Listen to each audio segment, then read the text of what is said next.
नमस्कार आदाब साथियों। आज का हमारा टॉपिक है जहांगीर। आज हम जहांगीर के शासनकाल के बारे में समझेंगे और जहांगीर के मेवाड़ आक्रमण, दक्षिण आक्रमण और दोस्तों ईस्ट इंडिया कंपनी ने कहां कहां पर अपनी कोठियां स्थापित की। तो दोस्तों जहांगीर के शासनकाल में हम विस्तार से समझेंगे। समझना दोस्तों अकबर महान के कोई पुत्र नहीं थे। इसके बाद दोस्तों अकबर महान शेख सलीम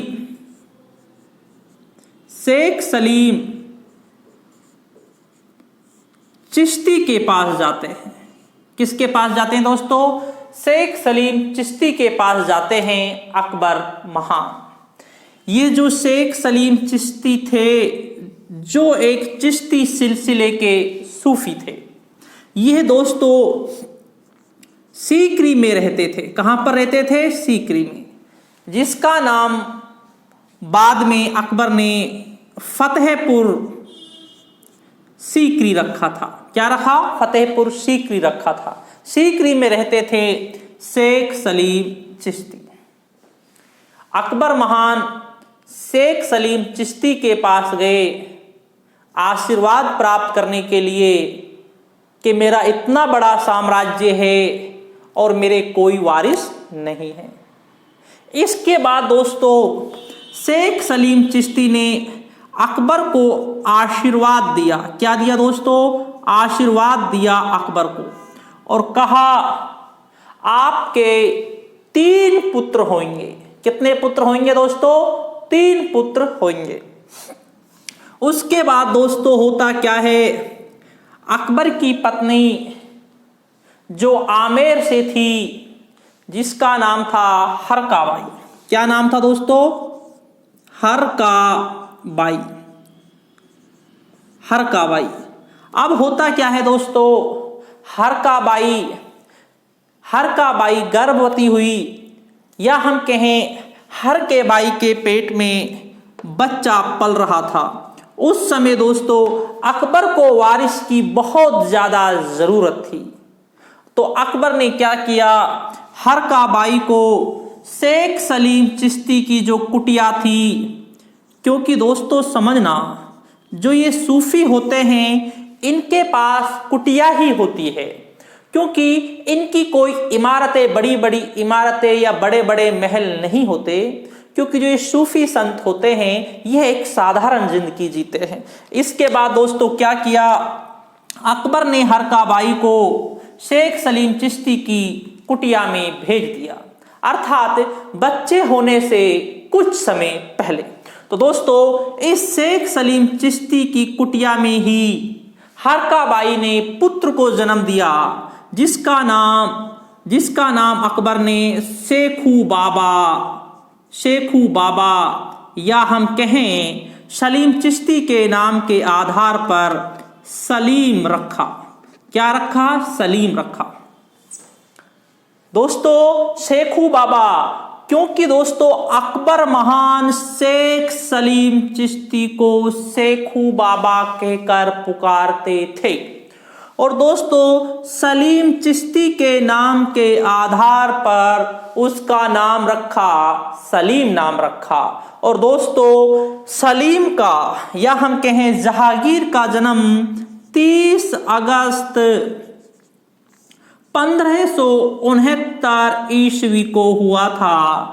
कहां पर हुआ दोस्तों? शेख सलीम चिश्ती की कुटिया में हुआ था दोस्तों। और अकबर ने उसका नाम सलीम रखा। क्यों? क्योंकि सलीम के आशीर्वाद से ही जन्म हुआ था, इसलिए नाम सलीम रखा। और अकबर प्रेम से जहांगीर को शेखू बाबा भी कहकर पुकारते थे। ठीक है। इसके बाद दोस्तों जन्म हो गया दोस्तों, किसका जन्म हो गया दोस्तों? जहांगीर का जन्म हो गया। अब आप समझना, अकबर को आप यहां पर यह समझ सकते हैं, अकबर को पुत्र की कितनी लालसा थी, एक वारिस की कितनी लालसा थी अकबर को। यह पता हमें इससे भी चलता है, अकबर ने पुत्र प्राप्ति से पहले एक दोस्तों एक प्रतिज्ञा की थी कि जब मुझे पुत्र हो जाएगा तो दोस्तों मैं अजमेर, कहाँ पर दोस्तों, अजमेर, क्योंकि दोस्तों जो अजमेर है किसका गढ़ है दोस्तों, अजमेर ख्वाजा मोइनुद्दीन चिश्ती का गढ़ है अजमेर। तो ये प्रतिज्ञा की थी दोस्तों, मैं अजमेर तक पैदल जाऊंगा, क्या जाऊंगा दोस्तों, पैदल यात्रा करूंगा। अकबर ने ये प्रतिज्ञा की थी। और समझना दोस्तों, समझना, जहांगीर के जन्म के बाद अकबर अजमेर तक पैदल गए थे। तो दोस्तों इस तरीके से जहांगीर का अब जन्म हो चुका है। अब आप समझना यहां पर दोस्तों, क्योंकि प्रश्न कभी कभी सीधा प्रश्न पूछ लिया जाता है, लेकिन हमें यह मालूम ही नहीं होता कि यह प्रश्न सीधा है या कठिन है। क्योंकि दोस्तों अगर हम क्रम अनुसार पढ़ें, किसी भी चीज को अच्छी तरह समझें, तो हम ये पता लगा सकते हैं प्रश्न कहां से बनकर आया है, किस तरीके से बनकर आया है। अगर पूर्ण रूप से हमें उसका आंसर का भी नहीं पता, तो दोस्तों अगर आपने क्रम अनुसार पढ़ा है तो आप उसका आंसर आसानी से दे सकते हैं। अब आप समझना दोस्तों, अकबर मुगल और दोस्तों हरकाबाई राजपूत। अब आप समझना, मुगल और राजपूत, ठीक है ना, मुगल और राजपूत। जहांगीर के अंदर मुगल और राजपूत दोनों वंशों के गुण थे। जहांगीर के अंदर मुगलों के भी थे और राजपूतों के गुण भी थे। यहां पर एक प्रश्न यह भी बनता है, अगर हम बात करें कौन सा मुगल बादशाह था, या प्रश्न ऐसे पूछा जाए कौन सा प्रथम मुगल बादशाह था जिसकी मां राजपूत थी या जिसकी मां आमेर से थी, तो दोस्तों उसका जो राइट आंसर होगा वो होगा दोस्तों जहांगीर होगा, क्योंकि जहांगीर की मां आमेर से थी जिसका नाम था हरकाबाई। ये दोस्तों ये जो हरकाबाई थी दोस्तों, हरकाबाई का विवाह 1562 में अकबर से किया था। कब किया था? 1562 में अकबर से किया था भारमल ने। जिस समय अकबर की अधीनता स्वीकार की थी आमेर के शासक भारमल ने, उस समय दोस्तों अपनी पुत्री का विवाह भी किया था अकबर से, ठीक है ना, हरकाबाई। तो यहां पर दोस्तों जहांगीर का जन्म हो गया। आगे समझना दोस्तों, इस हरकाबाई के लिए अपनी मां को, किसको दोस्तों? अपनी मां को जहांगीर ने, क्योंकि समझना प्रश्न ये पूछ लिया जाता है कभी कभी, हरकाबाई को मरियम उज़मानी की उपाधि किसने दी? और ऑप्शन में अकबर हो तो दोस्तों अकबर ने नहीं दी थी। किसने दी थी दोस्तों? ये जहांगीर ने दी थी। मरियम उज़मानी की उपाधि दी थी, उज़मानी की उपाधि दी थी। किसकी दी थी? मरियम उज़मानी की जो उपाधि दी थी ये जहांगीर ने अपनी मां हरकाबाई को दी थी। तो दोस्तों इसके अंदर राजपूतों के गुण भी हैं, मुगलों के गुण भी हैं। तो आप यहां पर यह समझ लेना दोस्तों, यहां पर आप यह समझ लेना, तो दोस्तों जो ये जहांगीर है ये शराब का बहुत आदी था। किसका? शराब का। शराब बहुत ज्यादा पीते थे। तो दोस्तों यहां पर हो गया जहांगीर के जन्म पर चर्चा। इसके बाद दोस्तों हम अब समझेंगे कि जहांगीर किस तरीके से राजगद्दी पर बैठे, जहांगीर की कौन कौन सी पत्नियां थी, जहांगीर के साम्राज्य के बारे में हम समझेंगे विस्तार से।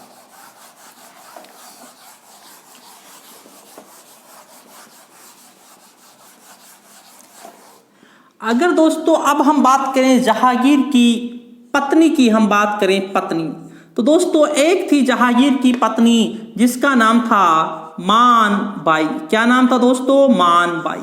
ये जो मानबाई ये जहांगीर की पत्नी थी। और दोस्तों आगे भी समझना आप, ये मान सिंह की बहन थी। क्या थी दोस्तों? मान सिंह की बहन थी। मान सिंह की बहन थी। किसकी बहन थी? मान सिंह की बहन थी। आगे समझना दोस्तों, ये जहांगीर के मामा की लड़की थी। मामा की लड़की थी। जहांगीर इसकी बुआ का लड़का था। किसका लड़का था? बुआ का लड़का था। दोस्तों एक बात जिंदगी में हमेशा याद रखना, जो ये जाति वर्ण व्यवस्थाएं जो होती हैं ये केवल गरीब लोगों के लिए होती हैं, ये अमीरों के लिए इसका कोई बंधन ना पहले से था ना वर्तमान में है। यह जानकारी हमें यहां भी प्राप्त हो रही है।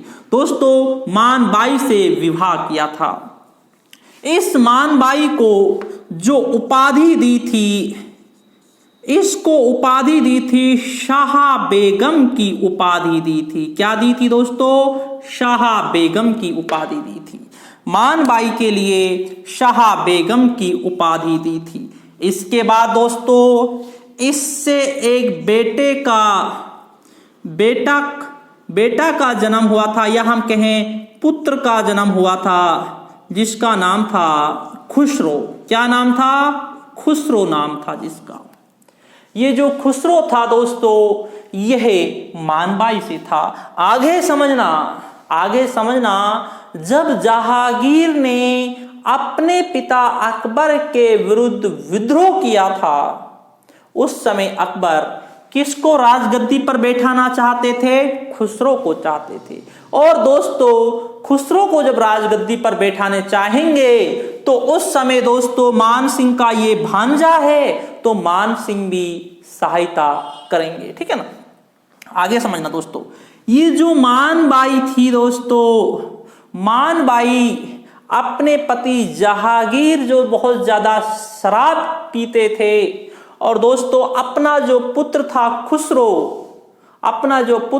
खुसरो, और ज्यादा तो दोस्तों जहांगीर की आदतों की वजह से दोस्तों 1604 ईस्वी में दोस्तों आत्महत्या कर ली। अब प्रश्न ये बनता है कौन सी रानी ने आत्महत्या की थी? तो दोस्तों उस रानी का नाम था मानबाई, जिन्होंने आत्महत्या की थी। जहांगीर की आदतों से परेशान होकर आत्महत्या कर ली।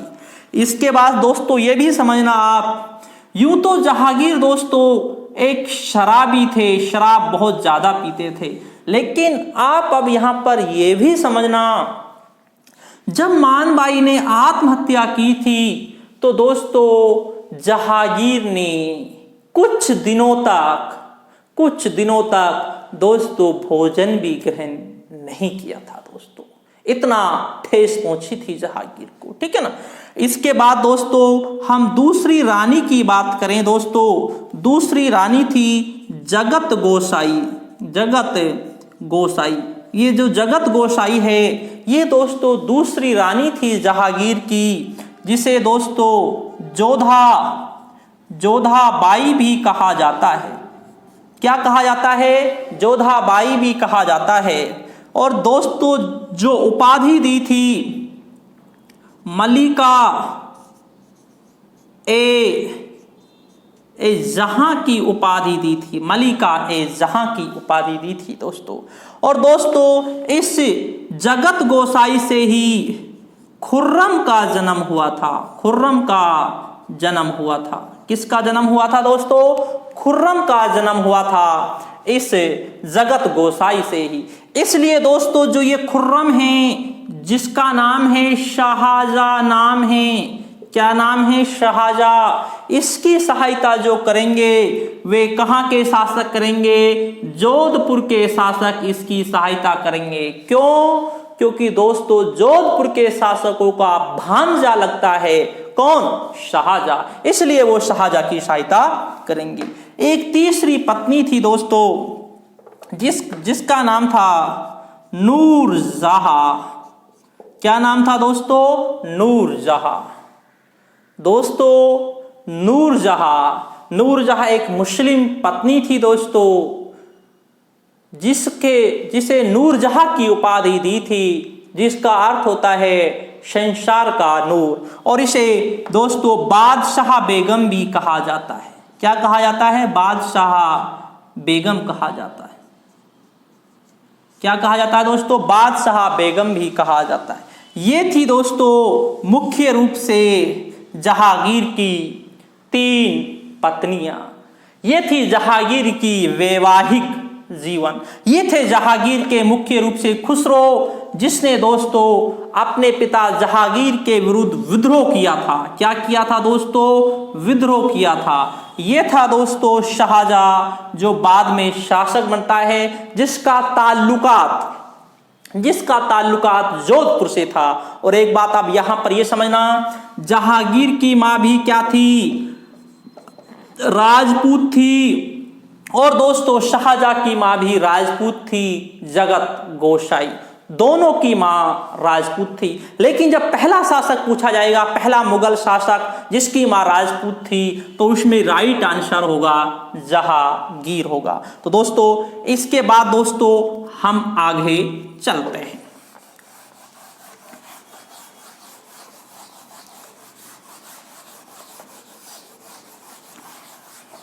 आगे समझना दोस्तों, हम बात करें पहला मुगल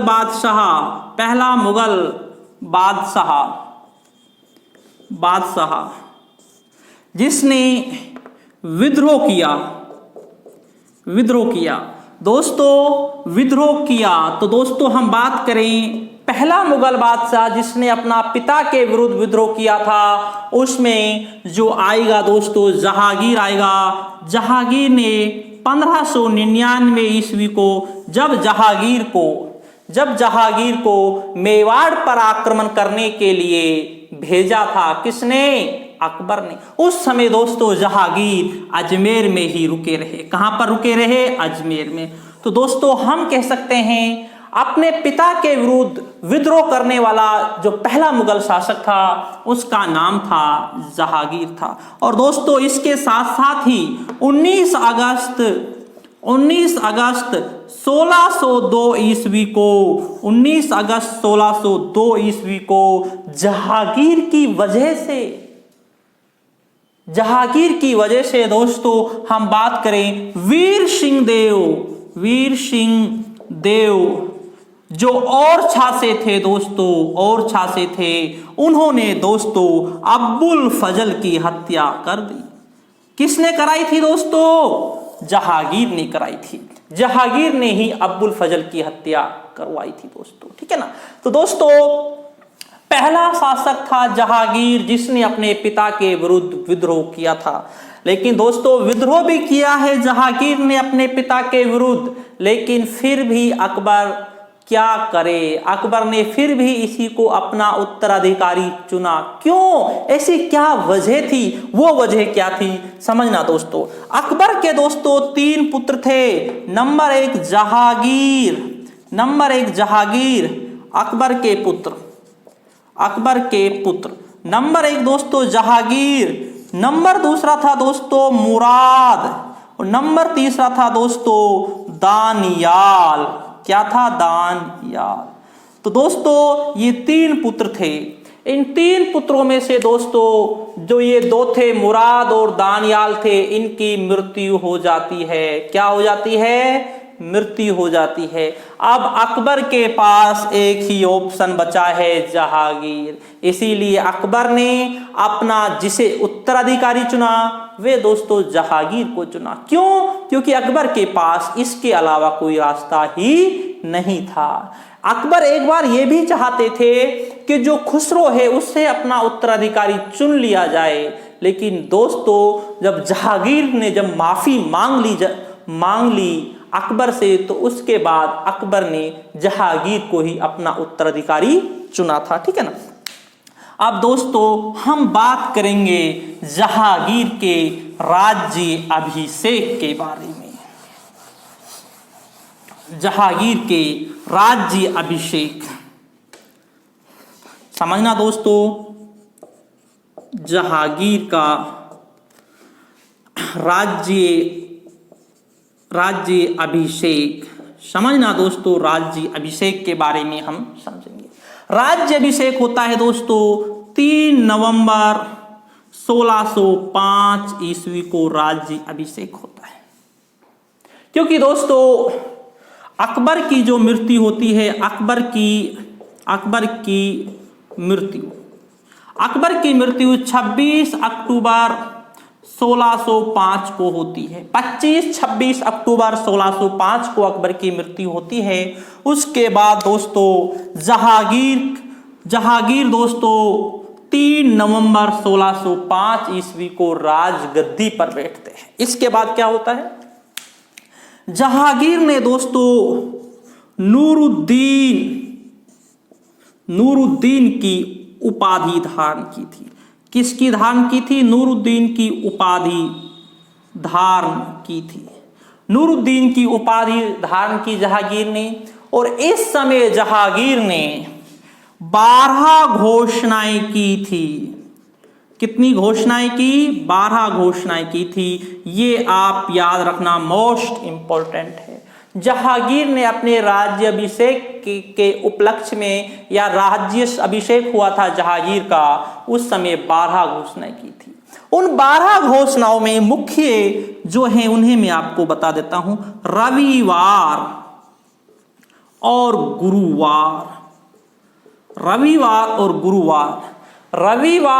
गुरुवार के दिन पशुवध पर रोक लगा दी। पशुवध पर रोक। अब आप समझना, ये पशुवध पर रविवार के दिन रोक क्यों लगाई थी? क्योंकि दोस्तों यह अकबर का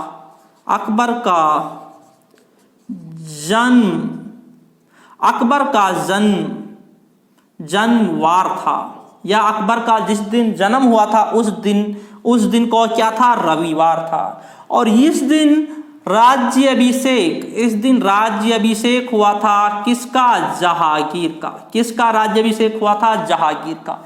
इसलिए दोस्तों रविवार और गुरुवार के दिन रोक लगा दी थी पशुवध पर। इसके साथ साथ और भी घोषणाएं आप सुन लें। अगर किसी व्यक्ति की मृत्यु हो जाती है, उसका कोई वारिस नहीं है, तो जो उसका धन है उसे दोस्तों राजकोष में जमा कर दिया जाए या राज कार्य में लगा दिया जाए। दूसरी बात दोस्तों ये थी, किसी भी अपराधी का अंग विच्छेद ना किया जाए। अगली घोषणाएं जो थी वह दोस्तों ये थी, मदद ए मांस वाली भूमि वाली घोषणाएं थी। ठीक है। और दोस्तों जो ज़कात वाली भी दोस्तों क्या कर दिया था? बंद कर दिया गया था। इस तरीके से मानव कल्याण के लिए जो दोस्तों 12 घोषणाएं की थी वे जहांगीर की बहुत ही महत्वपूर्ण घोषणाएं थी। और अगर हम दोस्तों बात करें जहांगीर की न्याय व्यवस्था की बात करें, न्याय व्यवस्था, तो दोस्तों जहांगीर की न्याय व्यवस्था सबसे अच्छी थी। न्याय व्यवस्था इसकी बहुत ही अच्छी थी। जहांगीर की न्याय व्यवस्था का कार्य जहांगीर का बहुत अच्छा था, क्योंकि दोस्तों जहांगीर ने एक दोस्तों 30 गज कितनी दोस्तों? 30 गज लंबी, कितनी? 30 गज लंबी जंजीर, 30 गज लंबी जंजीर, और जिसमें दोस्तों 30 गज लंबी जंजीर, और जिसमें दोस्तों जो घंटियां लगाई थी, इसमें दोस्तों 60 घंटियां लगाई थी। यह सोने की जंजीर थी। किसकी थी दोस्तों? सोने की जंजीर थी। ये सोने की जंजीर थी जिसकी लंबाई थी 30 गज लंबाई थी, और उसमें दोस्तों 60 घंटियां लगाई गई थी। कोई भी व्यक्ति कभी भी जहांगीर से इस जंजीर को बजाकर न्याय मांग सकता है। अगर हम न्याय व्यवस्था की बात करें तो जहांगीर के शासनकाल की जो न्याय व्यवस्था थी वो बहुत अच्छी थी। यहाँ से भी प्रश्न पूछ लिए जाते हैं। जो घंटियाँ थी टोटल 60 थी और दोस्तों जो ये जंजीर थी वह 30 गज लंबी जंजीर थी, जो कहाँ पर लगी हुई थी, आगरा में लगी हुई थी। और ये जंजीर जहाँ लगी हुई थी ये दोस्तों शाह बुर्ज के पास लगी हुई थी। कहां पर लगी हुई थी दोस्तों? शाह बुर्ज के पास ये जंजीर लगी हुई थी। क्योंकि ये भी आपके लिए बहुत ही मोस्ट इंपॉर्टेंट प्रश्न है। न्याय की जंजीर किस शासक से संबंधित है? जहांगीर से संबंधित है। न्याय की जंजीर किसकी बनी हुई थी? लोहे की, तांबे की, चांदी की, सोने की? राइट आंसर आएगा सोने की थी। अगर हम लंबाई की बात करें तो इसकी लंबाई 30 गज थी। अगर घंटियों की बात की जाए तो दोस्तों 60 घंटियां थी। कोई भी व्यक्ति इस जंजीर को बजाकर जहांगीर से कभी भी न्याय मांग सकता था। ठीक है ना। जहांगीर को न्याय ए आदिल शासक भी कहा जाता है। न्याय व्यवस्था जहांगीर की एक बहुत अच्छी व्यवस्था थी और राज्याभिषेक के समय ही जहांगीर ने 12 घोषणाएं की थी। कितनी घोषणाएं की थी दोस्तों? 12 घोषणाएं की थी। इसके बाद दोस्तों आगे बढ़ते हैं।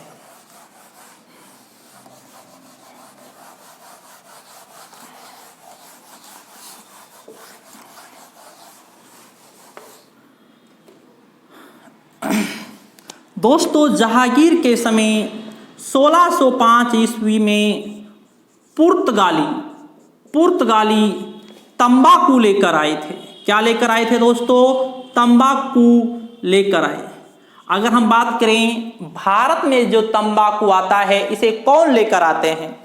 राइट आंसर होगा पुर्तगाली इसे लेकर आते हैं। इसके बाद किस शासक के शासनकाल में आता है? जहांगीर के में।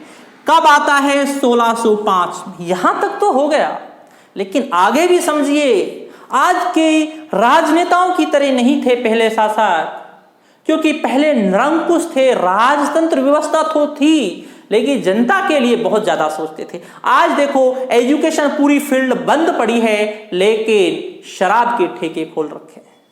क्या खोल रखे हैं? शराब के ठेके खोल रखे हैं। लेकिन हम उस समय की बात करें तो दोस्तों जब तंबाकू की लत लोगों को ज्यादा हो गई उस समय दोस्तों 1617 में तंबाकू पर रोक लगा दी जहांगीर ने। क्या लगा दी दोस्तों? रोक लगा दी जहांगीर ने। देखो कितनी अच्छी व्यवस्था थी। जब तंबाकू की लत ज्यादा पड़ गई तो उस समय तंबाकू पर रोक लगा दी। दोस्तों जहांगीर ने आईने ए जहांगीरी नामक पुस्तक लिखी थी। ये दोस्तों फारसी भाषा में लिखी थी। किस में लिखी थी? फारसी भाषा में। या तारीख जहांगीरी बोले, ठीक है। तारीख इतिहास को बोलते हैं, जहांगीर नाम आ गया। ठीक है ना।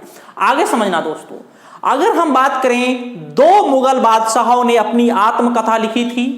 कितनों ने? 2। नंबर 1 बाबर ने अपनी आत्मकथा लिखी थी तुजुक ए बाबरी। क्या लिखी थी? तुजुक ए बाबरी।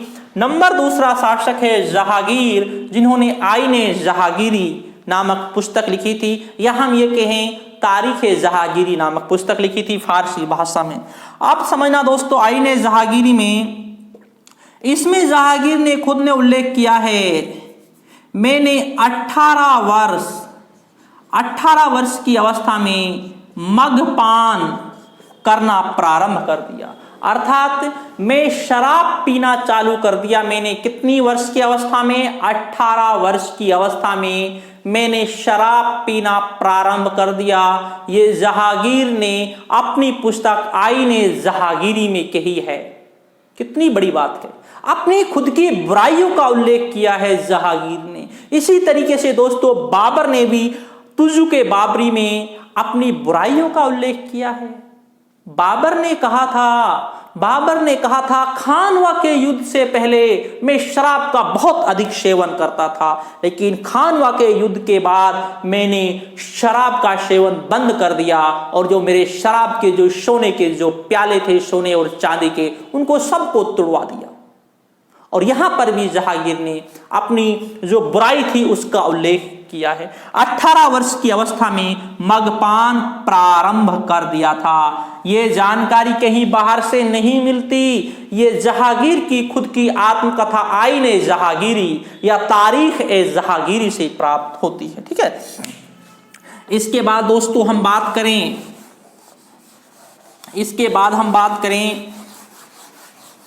जहांगीर के शासनकाल में। हम विद्रोह की बात करें, विद्रोह कौन कौन से विद्रोह हुए थे दोस्तों। हम बात करें 1606 ईस्वी में खुसरो ने विद्रोह कर दिया। किसने? खुसरो ने विद्रोह कर दिया। खुसरो जहांगीर का पुत्र था, जिसका जन्म किससे हुआ था दोस्तों? मान बाई से हुआ था, क्योंकि जगत गोसाई से खुर्रम का हुआ था। खुसरो ने विद्रोह कर दिया और खुसरो को जो आशीर्वाद जो दिया था दोस्तों, आशीर्वाद वे दोस्तों किसने दिया था दोस्तों? आशीर्वाद दिया था अर्जुन देव ने दिया था। अर्जुन देव ने आशीर्वाद दिया था। जो सिख धर्म के 5वें गुरु थे अर्जुन देव, उन्होंने आशीर्वाद दिया था खुसरो को। इसके बाद दोस्तों इसका खुसरो का विद्रोह का दमन कर दिया गया। इसके बाद दोस्तों खुसरो की जो आंखें हैं, आंखों को फुड़वा दिया। किसको फुड़वा दिया? आंखों को। और अब आप समझना प्रश्न कैसे बनता है। जब जहांगीर के खुद के पुत्र ने विद्रोह किया तो उसी उपलक्ष्य में जहांगीर ने कहा शासक का कोई संबंधी नहीं होता। क्योंकि दोस्तों जो ये कथन अंदर से निकलते हैं ना, जब इंसान दुखी होता है या सुखी होता है उस समय निकलते हैं कि शासक का कोई संबंधी नहीं होता। क्योंकि खुसरो के विद्रोह से जब मेरा खुद का बेटा मेरे खिलाफ विद्रोह कर सकता है तो मैं किससे उम्मीद रखूं, किससे आस रखूं?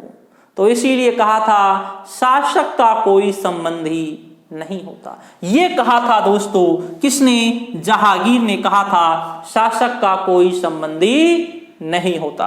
और दोस्तों अब अर्जुन देव का भी नंबर था, क्योंकि दोस्तों अगर हम बात करें यहां पर आप एक बात हमेशा याद रखना, क्योंकि ये धार्मिक दृष्टि से अर्जुन देव को फांसी नहीं दी गई थी या नहीं मारा गया था, क्योंकि दोस्तों यहां पर कारण है, राजनीतिक कारण है। ये बात आप हमेशा याद रखना, क्योंकि दोस्तों राजनीतिक कारण है। क्योंकि खुसरो को आशीर्वाद अर्जुन देव ने दिया था, सिख धर्म की वजह से अर्जुन देव को बिल्कुल नहीं मारा गया था। ये बात आप हमेशा याद रखना। अब अर्जुन देव से जहांगीर ने कहा आप 2 लाख रुपए दें, क्योंकि आपने बहुत गलत किया है। खुसरो को आपने आशीर्वाद दिया है। 2 लाख रुपए अर्जुन देव नहीं दे पाए, इसलिए दोस्तों अर्जुन देव को मार दिया गया था। ठीक है ना। यहां पर दोस्तों ये हो जाता है 1606 ईस्वी में। ठीक है, इसके बाद दोस्तों हम बात करें अगले विद्रोह की। हम बात करें खुसरो के विद्रोह के बाद दोस्तों अगला विद्रोह होता है खुर्रम का होता है। किसका होता है दोस्तों? नंबर 2 विद्रोह है खुर्रम का होता है, जिसे दोस्तों शाहजहां कहा जाता है। शाहजहां का विद्रोह होता है। शाहजहां ने दोस्तों 1622 ईस्वी में शाहजहां ने भी विद्रोह कर दिया, क्योंकि दोस्तों जो नूरजहां थी, नूरजहां शहरयार को राजगद्दी पर बैठाना चाहती थी। इसलिए दोस्तों नूरजहां का एक जुंटा था, नूरजहां जुंटा में पहले शाहजहां भी शामिल था, लेकिन शाहजहां बाद में इस जुंटा से बाहर निकल गए थे। तो दोस्तों इसीलिए जब शाहजहां का महत्व कम हो गया, इसीलिए शाहजहां ने 1622 ईस्वी में विद्रोह किया था। लेकिन बाद में दोस्तों शाहजहां और जहांगीर का समझौता हो गया था। ठीक है ना। यहां पर अब आप बात करें पहला विद्रोह अपने पिता के खिलाफ जहांगीर ने किया था 1599 ईस्वी में। दूसरा विद्रोह अपने पिता के विरुद्ध शाहजहां ने किया था 1622 ईस्वी में। एक बात आप इतिहास में याद रखना, जैसी करनी वैसी भरनी पड़ती है। कहते हैं ना, जैसी करनी वैसी भरनी, ना देखी तो करके देख, दोजख भी है जन्नत भी है, ना देखी तो मर के देख। जैसा आप करोगे वैसा करोगे। यहां पर वही परिणाम मिल रहा है जो जहांगीर ने किया था, ठीक है ना। इसके बाद दोस्तों एक अगला विद्रोह भी हुआ था जो महाबत खान ने किया था। किसने किया था? महाबत खान ने। इस महाबत खान ने विद्रोह इसलिए किया था क्योंकि दोस्तों क्या था, जो ये नूरजहां का प्रभाव जहांगीर पर बहुत ज्यादा पड़ चुका था, इसीलिए महाबत खान ने 1626 ईस्वी में विद्रोह किया था। तो दोस्तों ये थी जहांगीर के समय विद्रोह के बारे में था, क्योंकि प्रश्न पूछ लिया जाता है, महाबत खां का विद्रोह पूछ लिया जाता है, शाहजहां का विद्रोह पूछ लिया जाता है, क्योंकि शाहजहां एक शासक थे। शाहजहां ने शुरुआत में शाहजहां ने भी विद्रोह किया था। क्योंकि दोस्तों ये जो 1622 की बात है, कंधार पर 1622 ईस्वी में दोस्तों ईरान ने अधिकार स्थापित कर लिया था। किसने? ईरान ने अधिकार स्थापित कर लिया था। तो दोस्तों शाहजहां को कहां भेजना था? कंधार। लेकिन शाहजहां कंधार नहीं गए, दक्षिण भारत की ओर चले गए थे। तो इसी समय दोस्तों ये विद्रोह किया गया था और कंधार 1622 ईस्वी में जहांगीर के शासनकाल में मुगलों के हाथ से निकल गया था, ठीक है। इसके बाद दोस्तों हम बात करते हैं, आगे चलते हैं। अब दोस्तों हम बात कर लेते हैं ईस्ट इंडिया कंपनी के बारे में, हम बात कर लेते हैं, ठीक है। ईस्ट इंडिया कंपनी समझना दोस्तों, ईस्ट इंडिया कंपनी ईस्ट पूर्वी देशों से व्यापार करने वाली कंपनी, जिसकी स्थापना 1600 ईस्वी अकबर के शासन काल में। किसके शासन काल में? अकबर के शासन काल में, ठीक है। इसके बाद दोस्तों क्या होता है, जो ये ईस्ट इंडिया कंपनी थी एक प्राइवेट, एक निजी कंपनी थी, जिसमें 217 साझेदार थे। इसको दोस्तों पूर्वी देशों से व्यापार करने का पहले 15 वर्ष का एक अधिकार दिया गया था, फिर अनिश्चित समय के लिए उसे बढ़ा दिया गया था। अब इस ईस्ट इंडिया कंपनी को भारत के अंदर अपनी कोठियां स्थापित करनी थी और कोठियां स्थापित, एक कारखाना स्थापित करना था, जहां से कच्चे सामान को ले जा सकें, तैयार माल को जहां से बेच सकें भारत के अन्य शहरों में, जिसे सप्लाई कर सकें।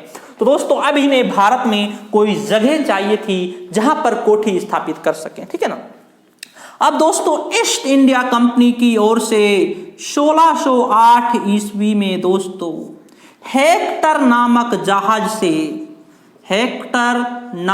जहाज से कौन आएंगे भारत? हेक्टर नामक जहाज से हॉकिंस भारत आए। कौन आए? हॉकिंस भारत आए।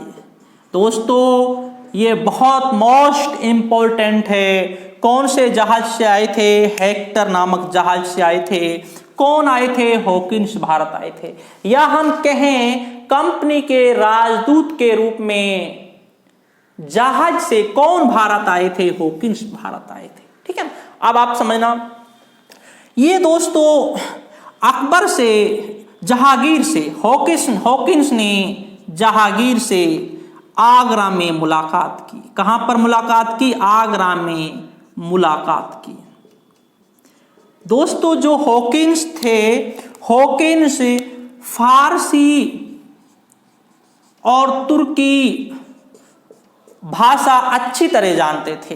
अब हॉकिंस ने जहांगीर से तुर्की भाषा में बात की। कौन सी में की? तुर्की भाषा में। और जहांगीर हॉकिंस से बहुत ज्यादा प्रभावित हुए, 400 का मनसबदार बनाया। कितने का? 400 का मनसबदार बनाया। और दोस्तों हॉकिंस को जहांगीर ने खान की उपाधि दी। किसकी उपाधि दी थी दोस्तों? खान की उपाधि दी। 400 का मनसबदार बनाया। लेकिन दोस्तों हॉकिंस भारत में कंपनी स्थापित करने की अनुमति जहांगीर से प्राप्त नहीं कर पाते। मोस्ट इंपॉर्टेंट है। अनुमति प्राप्त नहीं कर पाते, अनुमति प्राप्त नहीं कर पाते। ये मोस्ट इंपॉर्टेंट है दोस्तों, अनुमति प्राप्त नहीं कर पाते भारत में कोठी खोलने की, ठीक है ना। इसके बाद दोस्तों हम बात करें सबसे पहले 1608 ईस्वी में सूरत में कोठी स्थापित की गई। अंग्रेजों ने सबसे पहले सूरत में कोठी स्थापित की थी, जिसे 1613 ईस्वी में जहांगीर ने अनुमति दी। क्या दी थी? अनुमति दी। कोठी तो दोस्तों 1608 ईस्वी में स्थापित कर ली थी, लेकिन जो इसे अनुमति दी गई थी वह 1613 ईस्वी में दी गई थी। या हम कहें लीगल तरीके से या वैधानिक तरीके से दोस्तों ये कोठी 1613 में बनती है। इसके बाद आगे समझना दोस्तों, पहली वैधानिक कोठी 1611 ईस्वी में अंग्रेजों ने मसूलीपट्टनम में स्थापित की। कहां पर स्थापित की दोस्तों? मसूलीपट्टनम में स्थापित की 1611 ईस्वी में पहली कोठी भारत में। यह हम कहें पहली वैधानिक कोठी कहां पर खोली गई थी? मसूलीपट्टनम में। देखो प्रश्न दो तरीके से बनता है। अगर पूछा जाए पहली कोठी 1608 सूरत में, पहली वैधानिक कोठी 1611 में मसूलीपट्टनम में खोली थी, ठीक है दोस्तों। ये हो गया दोस्तों, कोठियों की बात हो गई, ठीक है। इसके बाद दोस्तों हम बात करें, इसके बाद एक अगला राजदूत आता है ईस्ट इंडिया कंपनी की ओर से, सर टॉमस रो। 1615 ईस्वी में सर टॉमस रो भारत आते हैं, सर टॉमस रो भारत आते हैं। इन्होंने जनवरी 1616 ईस्वी में अजमेर में जहांगीर से मुलाकात की थी। कहां पर की थी? अजमेर में जहांगीर से मुलाकात की थी। एक बात याद रखना, हॉकिंस ने आगरा में जहांगीर से मुलाकात की थी और दोस्तों सर टॉमस रो ने अजमेर में जहांगीर से मुलाकात की थी। अब आप यहां पर याद रखना प्रश्न को, सर टॉमस रो भारत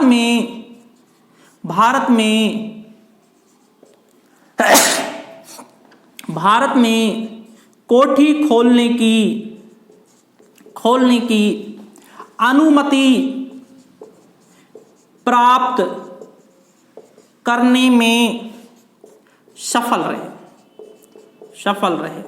अर्थात दोस्तों sir Thomas Roe Hawkins Bharat में कोठी खोलने की अनुमति प्राप्त करने में सफल नहीं रहे थे, तो दोस्तों सर टॉमस रो भारत में कोठी खोलने की अनुमति प्राप्त करने में सफल रहे थे, ठीक है दोस्तों। एक दोस्तों अंग्रेज और था जिसका नाम था विलियम फिंच। ये जो विलियम फिंच है दोस्तों, इन्होंने ही अनारकली जहांगीर की प्रेमिका थी, उसके बारे में जो उल्लेख किया है वह विलियम फिंच ने किया है। उल्लेख किसने किया है दोस्तों? विलियम फिंच ने उल्लेख किया है अनारकली के बारे में। जहांगीर की प्रेम कहानी के बारे में जो उल्लेख किया है वो विलियम फिंच ने किया है। विलियम फिंच ने कहा है अनारकली की जो कब्र है वो लाहौर में स्थित है। और क्या कहा है दोस्तों? उस कब्र पर यह लिखा हुआ है, अगर ईश्वर अल्लाह मेरी प्रियाशी मेरी प्रेमिका की मुझे एक झलक दिखा दे या जिंदा कर दे, तो मैं अल्लाह का एहसान कभी जिंदगी भर नहीं भूलूंगा। ये दोस्तों जो अनारकली, सलीम और अनारकली की जो एक प्रेम कहानी है उसके बारे में जो उल्लेख किया है विलियम फिंच ने किया है। इसके अलावा दोस्तों किसी भी इतिहासकार ने अनारकली का उल्लेख नहीं किया, विलियम फिंच ने ही उल्लेख किया है, ठीक है दोस्तों।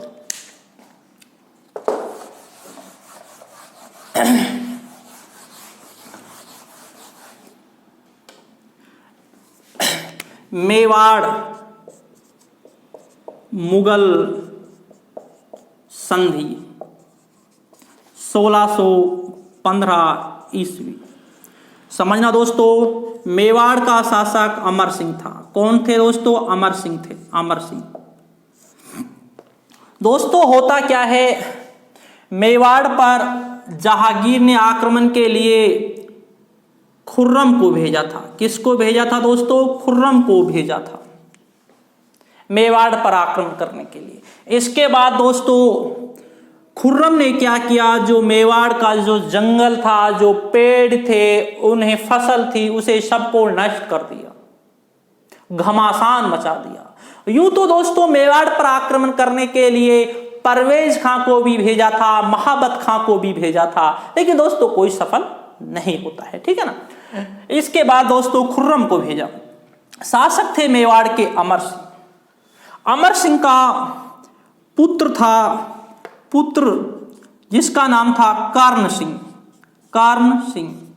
इसके बाद दोस्तों हालात है जो मेवाड़ की, वो काफी हालात काफी खराब हो गई।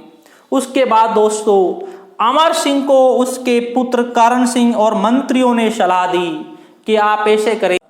उसके बाद दोस्तों मुगल और मेवाड़ के मध्य संधि हुई, जिसकी शर्त ये थी,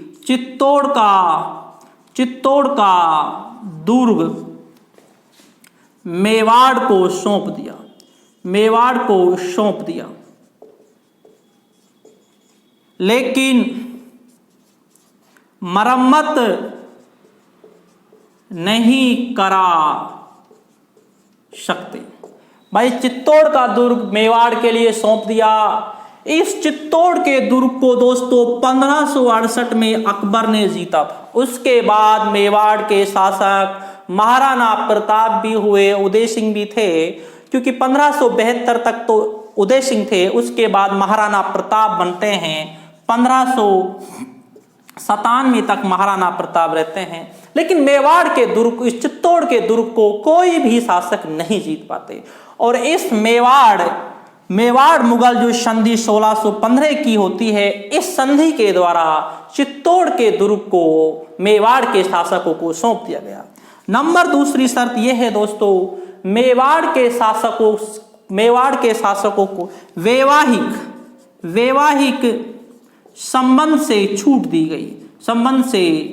छूट दी गई, अर्थात मेवाड़ के शासकों को यह छूट दी गई, चाहे तो वो मुगलों से वैवाहिक संबंध स्थापित कर सकते हैं, चाहे नहीं करें। अगली बात दोस्तों ये है, जो मुगल जो सैनिक जो बंदी थे मेवाड़ के पास, उन्हें सबको रिहा कर दिया गया। दोस्तों इस मेवाड़ मुगल संधि से जहांगीर बहुत ज्यादा प्रभावित हुए थे। अमर सिंह और कर्ण सिंह की आगरा के किले में दोनों की संगमरमर की मूर्तियां लगवाई थी। किसने? जहांगीर ने, जिन्हें बाद में औरंगजेब ने तोड़ दिया था। तो दोस्तों इस संधि का बहुत बड़ा महत्व है और इसी समय खुर्रम को शाह की उपाधि दी गई थी। शाह की उपाधि जो दी गई थी खुर्रम को, वह दोस्तों इसी आक्रमण में दी गई थी, जो मेवाड़ वाला आक्रमण था, इसी समय दी गई थी शाह की उपाधि दोस्तों। और इसमें जो महत्वपूर्ण भूमिका निभाई दोस्तों, वह कर्ण सिंह ने और दोस्तों खुर्रम ने इस संधि में महत्वपूर्ण भूमिका निभाई थी। और इसके बाद, इस संधि के बाद संपूर्ण राजस्थान पर मुगलों का अधिकार स्थापित हो गया। अंतिम राजस्थान की जो रियासत थी, या हम राजस्थान का जो प्रदेश था, वो मेवाड़ था, जिसने सबसे लास्ट में मुगलों की अधीनता स्वीकार की थी 1615 ईस्वी में, ठीक है ना। और इस समय मेवाड़ का शासक था अमर सिंह। समझना, महाराणा प्रताप ने जब 1597 ईस्वी में महाराणा प्रताप इस दुनिया से स्वर्गवास हो गए, परलोक सिधार गए, तो महाराणा प्रताप ने कहा था अमर सिंह से कि बेटा कभी मुगलों की अधीनता स्वीकार मत करना। लेकिन दोस्तों परिस्थितियां ऐसी होती हैं, कभी हम जिंदगी में, कभी हम जो सोचते भी नहीं हैं वो हो जाता है। परिस्थितियां ऐसी बनी, अमर सिंह ने मुगलों की अधीनता स्वीकार कर ली, जिसे दोस्तों अकबर मेवाड़ के शासकों को अधीनता स्वीकार नहीं करा पाए। इतने महान शासक और वो काम दोस्तों जहांगीर ने कर दिखाया। किसने कर दिखाया दोस्तों? जहांगीर ने कर दिखाया। इसके बाद दोस्तों हम बात करें, जहांगीर ने खुर्रम को फिर दक्षिण भारत पर भेजा। कहां भेजा? दक्षिण भारत।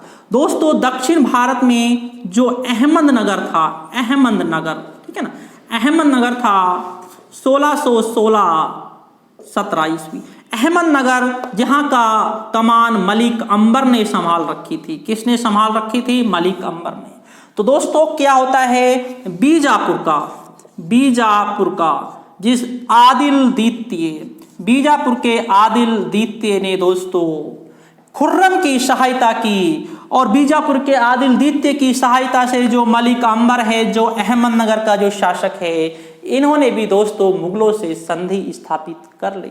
और दोस्तों यहीं पर दक्षिण भारत के आक्रमण सफल होने पर ही शाहजहां की उपाधि दी गई थी खुर्रम के लिए। ये उपाधि दोस्तों किसने दी थी? जहांगीर ने दी थी दक्षिण आक्रमण में। और आदिल सेकंड के लिए दोस्तों जहांगीर ने फरजंद की उपाधि दी थी। किसकी उपाधि दी थी दोस्तों? फरजंद की उपाधि दी थी, जिसका अर्थ होता है बेटा, अर्थ होता है जिसका। और ये दक्षिण भारत का आक्रमण भी यहां तक सफल रहता है। इसके बाद दोस्तों हम आगे बात करें, इसके बाद दोस्तों जहांगीर पर जो सबसे ज्यादा जो प्रभाव था वह नूरजहां का था। किसका था दोस्तों? नूरजहां का सबसे ज्यादा प्रभाव था। जहांगीर ने कहा भी है, एक शेर मांस और शराब के प्याले के बदले मैंने अपने प्रशासन की बागडोर नूरजहां के हाथों सौंप दी। ठीक है ना। तो दोस्तों शराब का बहुत ज्यादा आदी थे जहांगीर। और दोस्तों अकबर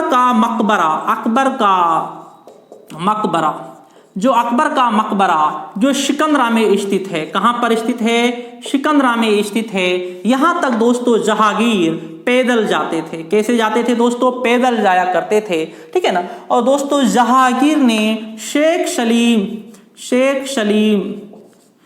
सलीम चिश्ती का जो मकबरा है, इसमें दोस्तों क्या लगवाया था? संगमरमर लगवाया था। शेख सलीम चिश्ती के मकबरे में, जिस मकबरे का निर्माण अकबर ने किया था, उस मकबरे में संगमरमर जो लगवाया था दोस्तों, वो जहांगीर ने लगवाया था। दोस्तों जहांगीर के शासनकाल में दोस्तों आगरा में दौला का मकबरा बना।